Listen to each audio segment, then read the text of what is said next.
Shalom Bapak Ibu Saudara sekalian, kita berjumpa lagi di dalam ibadah online dari YouTube channel saya. Dan tentunya sebelumnya saya mau mengucapkan selamat Paskah. Hari ini kita memperingati Paskah, kemenangan bagi setiap orang percaya. Menang atas segala sesuatu, baik itu dosa maupun kehidupan lama kita yang sia-sia, menang atas pergumulan, menang atas segala sesuatu dalam kehidupan kita. Sebab ketika anak manusia memerdekakan kita, maka sesungguhnya kita sungguh-sungguh merdeka. Dan merdeka dari apa? Merdeka dari segala ikatan belenggu apapun dalam hidup ini. Sebagaimana Tuhan kita sudah menang, maka setiap kita juga adalah umat-umat yang berkemenangan. Namun Bapak Ibu Saudara, satu hal pada Paskah kali ini, saya percaya semua kita sudah begitu banyak mendengarkan khotbah Paskah di gereja-gereja kita, maupun mungkin lewat khotbah-khotbah online lainnya. Nah, kali ini saya mau mengambil sisi lain dari keadaan ini, Bapak Ibu Saudara. Sebab tidak selamanya kita merasa bahwa kita mempunyai Tuhan yang berkemenangan, lalu kemudian hidup kita menjadi fine-fine semuanya. Ada saat dalam hidup ini kita merasa menjadi kecewa kepada Tuhan. Oleh karena apa? Nanti kita akan membahas selanjutnya. Nah, Bapak Ibu Saudara, sebagaimana murid-muridnya juga pernah merasa begitu kecewa kepada Tuhan, sebab Tuhan itu tidak seperti apa yang diharapkan, dan mereka tidak menduga ending dari kepercayaan mereka, perjalanan mujizat mereka. Tuhan mati di kayu salib. Tapi bersyukur Bapak Ibu Saudara, Tuhan tidak membiarkan mereka tenggelam dalam kekecewaan. Pada hari yang ketiga dia bangkit, dan itu membangkitkan kembali iman percaya mereka, bahkan mereka lebih dahsyat dari sebelumnya. Nah, Bapak Ibu Saudara, sebelum kita berbicara lebih lanjut mengenai kecewa kepada Tuhan ini, saya mau mengajak kita tentunya bersama-sama bersatu hati. Kita mau berdoa terlebih dahulu. Mari kita satukan hati berdoa. Haleluya Tuhan, kami bangga mempunyai Tuhan seperti Engkau. Maut tidak dapat menahanmu, neraka tidak dapat memenjarakanmu. Pada hari yang ketiga Engkau bangkit Tuhan, dan Engkau menyatakan kemenangan atas kuasa maut, atas segala dosa. Dan kami bersyukur Tuhan, kalau hari ini kami ada, itu kami percaya bahwa kami adalah orang-orang yang merdeka. Namun sayangnya seringkali di dalam menjalani kemerdekaan kami dalam hidup ini, kami melewati batas.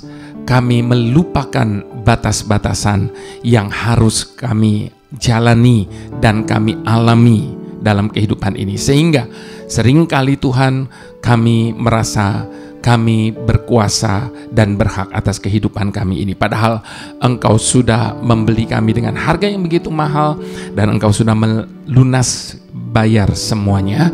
Dan kami ini adalah milik kepunyaan-Mu, dan sebagai milik kepunyaan-Mu, Engkau bebas, Engkau berhak melakukan apapun atas hidup kami. Sehingga ketika kami mengalami segala sesuatu yang Engkau izinkan, Engkau kerjakan, tidak ada alasan bagi kami untuk kami merasa kecewa kepadamu Tuhan. Meskipun kadangkala apa yang kami harapkan tidak terjadi, yang kami bayangkan tidak seperti yang kami harapkan. Terima kasih Bapak, kami menyerahkan ibadah ini ke dalam tangan-Mu. Biarlah Engkau saja Tuhan yang mengambil alih sepenuhnya dan mengajarkan kepada kami makna di balik renungan kami saat ini. Di dalam nama Tuhan Yesus kami berdoa dan kami mengucap syukur bersama-sama. Haleluya. Amin. Baik Bapak Ibu Saudara, kita membuka firman Tuhan dari Lukas 7. Kita buka firman Tuhan Lukas 7 ayat yang ke-18 sampai ayat yang ke-23. Judul dari perikop ini adalah Yesus dan Yohanes Pembaptis. Ketika Yohanes mendapat kabar tentang segala peristiwa itu dari murid-muridnya, Ia memanggil 2 orang dari antaranya dan menyuruh mereka bertanya kepada Tuhan, "Engkaukah yang akan datang itu, atau haruskah kami menantikan seorang lain?" Ketika kedua orang itu sampai kepada Yesus, mereka berkata, "Yohanes Pembaptis menyuruh kami bertanya kepadamu, engkaukah yang akan datang itu, atau haruskah kami menantikan seorang lain?" Pada saat itu, Yesus menyembuhkan banyak orang dari segala penyakit dan penderitaan dan dari roh-roh jahat, dan ia mengaruniakan penglihatan kepada banyak orang buta. Dan Yesus menjawab mereka, "Pergilah dan katakanlah kepada Yohanes apa yang kamu lihat dan kamu dengar." Orang buta melihat, orang lumpuh berjalan, orang kusta menjadi tahir, orang tuli mendengar, orang mati dibangkitkan, dan kepada orang miskin diberitakan kabar baik. Ayat yang ke-23, "Dan berbahagialah orang yang tidak menjadi kecewa dan menolak aku." Bapak Ibu Saudara, ayat ke-23 sekali lagi dikatakan tadi apa? Dan berbahagialah orang yang tidak menjadi kecewa dan menolak aku. Demikian Bapak Ibu Saudara, Lukas 7 ayat yang ke-23. Berbahagia orang yang tidak menjadi kecewa dan menolak aku. Sebelum kita bersama membahas tentang kekecewaan kepada Tuhan ini, ada baiknya Bapak Ibu Saudara, saya mengajak kita untuk belajar dari kejadian yang Naaman alami. Mari kita buka sekali lagi firman Tuhan dari kitab 2 Raja-Raja 2. 2 Raja-Raja 2 ayat yang ke-5. 2 Raja-Raja 2 Raja-Raja 5 maksud saya, maaf. 2 Raja-Raja 5 ayat yang ke-9. Sebuah kisah yang luar biasa Bapak Ibu Saudara, yang tentunya kita sering kali dengar, tapi ada baiknya saya mau bacakan sekali lagi tentang kekecewaan kepada Tuhan, Bapak Ibu Saudara. Kemudian datanglah Naaman dengan kudanya dan keretanya, lalu berhenti di depan pintu rumah Elisa. Elisa menyuruh seorang suruhan kepadanya, mengatakan, "Pergilah mandi 7 kali dalam sungai Yordan, maka tubuhmu akan pulih kembali, sehingga engkau menjadi tahir." Tetapi pergilah Naaman dengan gusar sambil berkata, bayangkan Bapak Ibu Saudara, dia pergi dengan gusar, artinya dia pergi dengan kekecewaan yang begitu dalam. Sambil berkata, "Aku sangka bahwa setidak-tidaknya ia datang keluar dan berdiri memanggil nama Tuhan, lalu menggerak-gerakkan tangannya di atas tempat penyakit itu, dan dengan demikian menyembuhkan penyakit kustaku." Jadi apa yang Naaman bayangkan Bapak Ibu Saudara, persis seperti apa yang banyak orang percaya hari ini harapkan. Kalau kita lihat Bapak Ibu Saudara datang di ibadah-ibadah, terlebih lagi dalam ibadah-ibadah kesembuhan, ada banyak orang senang untuk ditumpangi tangan. Nah, ini yang menjadi bayangan atau harapan dari Naaman. Dia kecewa karena ternyata jangankan ditumpangi, ditemui saja tidak. Lalu ayat ke-13 dikatakan apa? Tetapi pegawai-pegawainya datang mendekat serta berkata kepadanya. Bapak Ibu Saudara, di dalam kekecewaan kita kepada Tuhan atas apa yang kita tidak mengerti, seringkali Tuhan memakai orang-orang yang ada di sekitar kita. Tuhan berbicara melalui orang-orang yang ada di sekitar kita. Tetapi pegawai-pegawainya datang mendekat serta berkata kepadanya, "Bapak, Seandainya nabi itu menyuruh perkara yang sukar kepadamu, bukankah Bapa akan melakukannya? Apalagi sekarang, ia hanya berkata kepadamu, mandilah dan engkau akan menjadi tahir. Bapak Ibu Saudara, kalau kita mau menelaah lebih, sebenarnya pegawai-pegawainya ini sudah keluar batas dari status dia sebagai pegawai. Bayangkan loh, seorang pegawai dengan beraninya dia menasehati Naaman. Tapi kalau Tuhan mau pakai, semuanya menjadi mungkin. Lalu kemudian, kenapa terbukti bahwa Tuhan memakai pegawai-pegawainya? Naaman nurut, Bapak Ibu Saudara. Kalau bukan Tuhan yang pakai, dipenggal kali itu semua pegawai sama Naaman.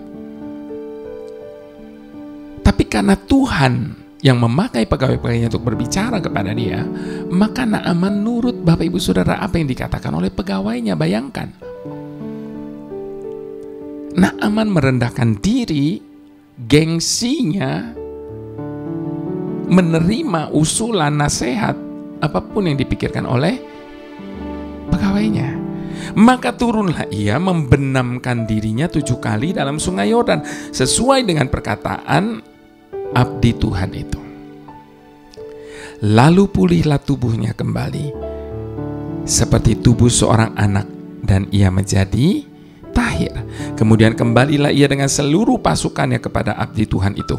Setelah sampai, tampillah ia ke depan Elisa dan berkata, sekarang aku tahu bahwa di seluruh bumi tidak ada Tuhan kecuali di Israel.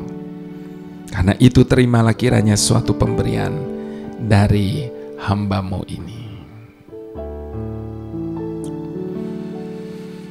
Bapak Ibu Saudara, adakah kemungkinan selama ini tanpa kita sadari, atau bahkan mungkin secara sadar kita alami, ketika kita datang kepada Tuhan dengan kekecewaan yang telah kita pendam selama ini? Seringkali secara sadar atau tidak sadar, kita datang kepada Tuhan dengan kekecewaan. Sekalipun mungkin semua rasa itu tidak kita tunjukkan. Ataukah selama ini kita pernah mengalami kekecewaan kepada Tuhan? Karena kita memang selama ini kita tidak pernah mengalami kekecewaan kepada Tuhan karena kita memang tidak secara sungguh-sungguh meletakkan pengharapan kita dan menantikan Dia, sehingga kita tidak pernah kecewa karena kita juga tidak pernah sungguh-sungguh berharap dan menantikan Dia, sehingga ketika kita tidak mendapatkan apa yang kita harapkan, kita juga it's okay, tidak apa-apa, kita tidak merasa kecewa. Naaman datang kepada Nabi Elisa dengan sebuah pengharapan bahwa Tuhan yang akan langsung bertindak dan saat itu juga menyembuhkan dia.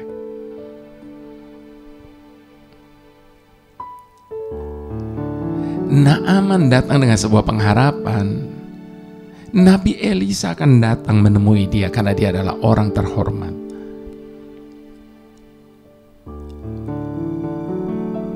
Dan Tuhannya langsung bertindak. Namun apa yang terjadi? Tidak seperti apa yang dia bayangkan, tidak seperti apa yang dia harapkan, Bapak Ibu Saudara. Ternyata Tuhannya Nabi Elisa tidak bertindak seperti apa yang menjadi harapan Naaman atau bayangan Naaman. Sehingga Naaman pun pergi dengan kekecewaan yang begitu dalam.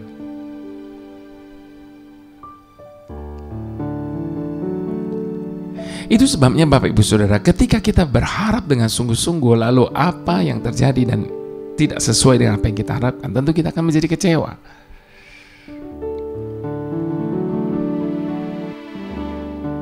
Kita akan mengerti arti kekecewaan yang sesungguhnya ketika kita berharap sungguh-sungguh. Ya seperti tadi saya bilang, kalau nggak bersungguh-sungguh ya nggak apa-apa kalau nggak terjadi juga. Tapi kalau udah berharap dengan sungguh dan tidak terjadi, tentu kita menjadi kecewa. Kalau kita mau merenungkan semua hal yang terjadi dalam hidup kita, Bapak Ibu Saudara, ketika kita sudah sungguh-sungguh berharap hanya kepadanya, namun yang terjadi justru tidak sesuai dengan apa yang kita harapkan, maka inilah proses ujian yang Tuhan izinkan terjadi, hanya untuk melihat kesungguhan kita sebelum pada akhirnya Ia akan bertindak.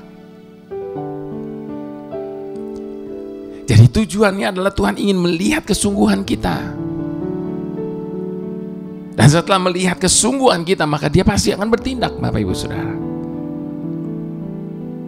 Namun seringkali sebelum Tuhan bertindak, kita udah keburu kecewa dulu.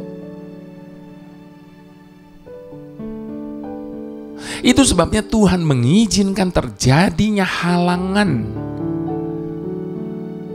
Halangan demi halangan, bahkan krisis demi krisis sekalipun. Tujuannya apa? Hanya untuk mengungkapkan karakter kita yang sebenarnya. Jadi sekali lagi Bapak Ibu Saudara, apapun yang Tuhan izinkan terjadi dalam hidup kita hanya untuk mengungkapkan karakter kita yang sesungguhnya. Dan untuk kita dapat melihat pada akhirnya siapa kita yang sesungguhnya. Itu sebabnya tidak pernah bosan saya katakan bahwa segala sesuatu yang Tuhan izinkan terjadi dalam hidup kita pasti ada maksud dan tujuan Tuhan.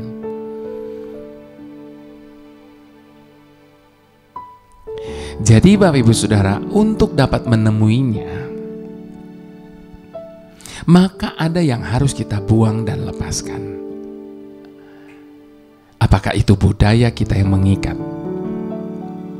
Apakah itu pola pikir dan konsep kita yang keliru?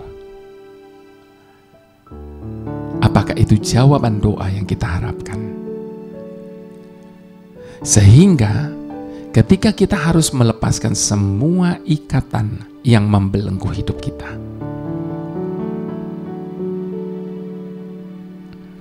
maka akan ada proses yang akan mengganggu kenyamanan kita. Ketika kita ingin menemukannya, maka ada kegelisahan yang diizinkannya. Yang menjadi pertanyaannya saat ini, Bapak Ibu Saudara, maukah kita melewatinya atau malah menolaknya? Adakah Naaman sembuh kalau saja ia menolak mengikuti proses pelatihan yang Tuhan inginkan? Kalau dia tenggelam dalam kekecewaan kepada Tuhan, dia tidak akan pernah sembuh. Tetapi karena dia merendahkan hati, dia mau menerima saran dari para pegawainya dan mengikuti apa yang diperintahkan kepadanya, maka dia mengalami kesembuhan itu. Itu juga sebabnya, maukah kita melewati proses pelatihan yang Tuhan izinkan untuk kita mengenal siapa diri kita dan menemukannya? Ataukah selama ini kita memang belum menemukannya, karena kita memang tidak sungguh-sungguh ingin bertemu dengannya. Sehingga ketika kita tidak menemukannya, semuanya baik-baik saja. Mari Bapak Ibu Saudara, kita ikuti proses pelatihannya. Sekalipun dalam krisis kehidupan kita sehari-hari, sambil memandang kepadanya, maka kita pasti akan menikmati kekecewaan yang kita rasakan sebagai pintu masuk untuk menemukan keajaibannya, seperti yang Naaman alami. Atau kita tidak akan pernah mengalaminya.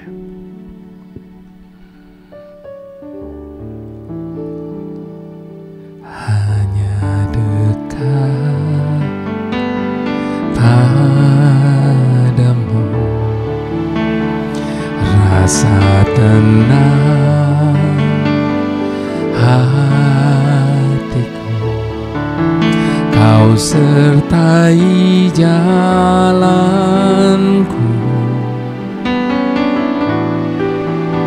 sepanjang hidupku.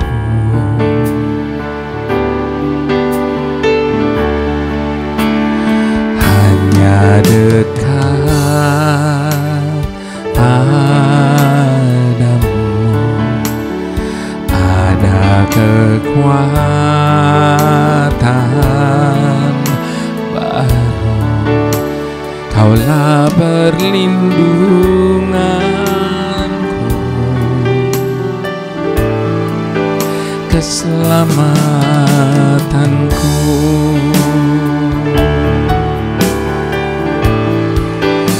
Ku ingin selalu bersekutu denganmu, menikmati hadiratmu, biarkan rohmu tinggal dalam hidupku. Sungguh indah bersamamu, ku ingin selalu bersekutu denganmu, menikmati hadiratmu, biarkan rohmu tinggal dalam hidupku. Sungguh indah bersamamu selamanya.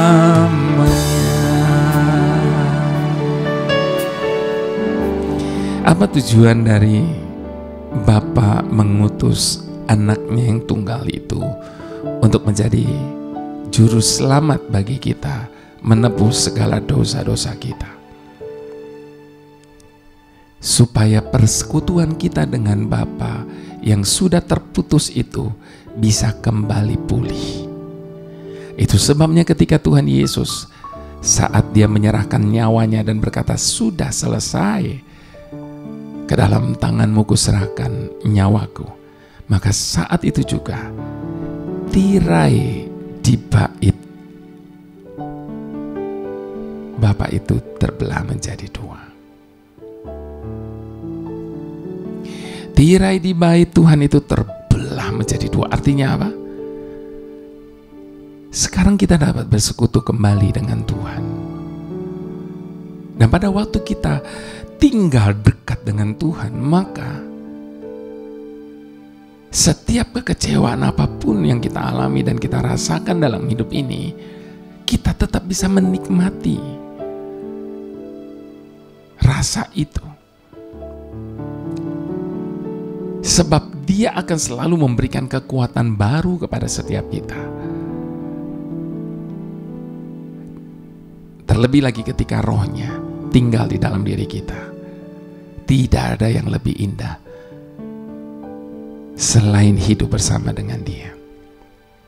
Itu sebabnya mari sekali lagi sama-sama kita mau katakan, hanya dekat padamu rasa tenang hatiku, Kau sertai jalanku sepanjang hidupku.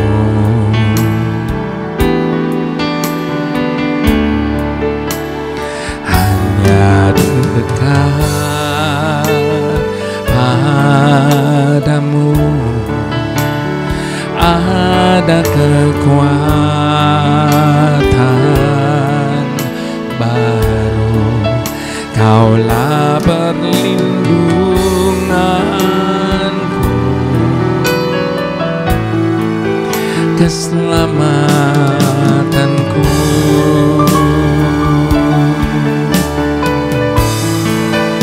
Ku ingin selalu bersekutu denganmu, menikmati hadiratmu, biarkan rohmu tinggal dalam hidupku. Sungguh indah bersamamu, ku ingin selalu bersekutu denganmu, menikmati hadiratmu, biarkan rohmu tinggal dalam hidupku. Sungguh indah bersamamu, sungguh indah, sungguh indah bersamamu, sungguh indah, sungguh indah bersamamu.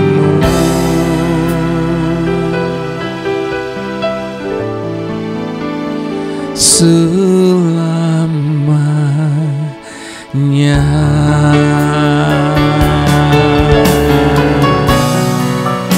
Indah bersamamu,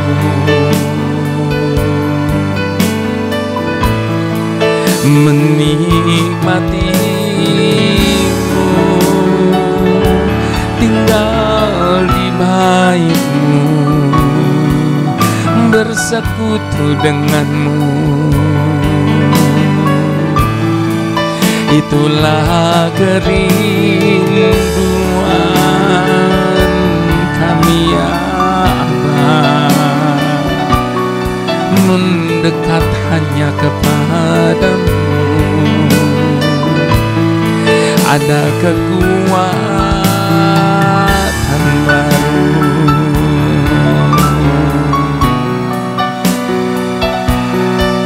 jangan pernah merasa kecewa kepada Tuhan.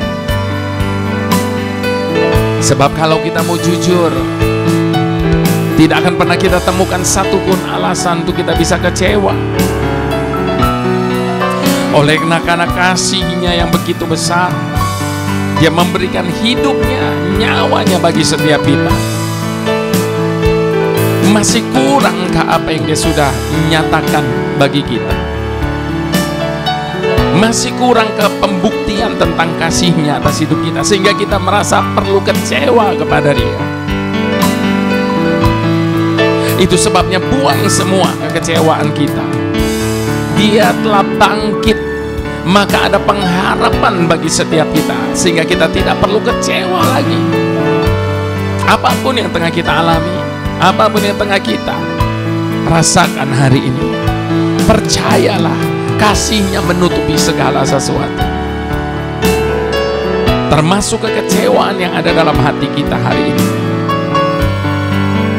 Biarkan tangan yang berlubang paku itu menjamah hati kita, dan menyembuhkan kita, sehingga kita bisa menikmati kekecewaan apapun yang tengah kita rasakan hari ini.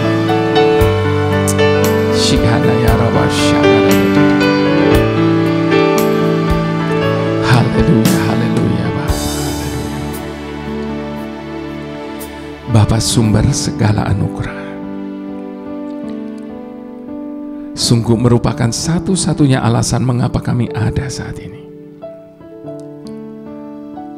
Sungguh merupakan satu-satunya alasan kalau kami masih hidup hari ini. Semua hanya karena-Mu Bapa. Semua hanya karena kemurahan-Mu. Semua hanya karena kasih setia-Mu. Dan semua hanya oleh karena anugerah-Mu.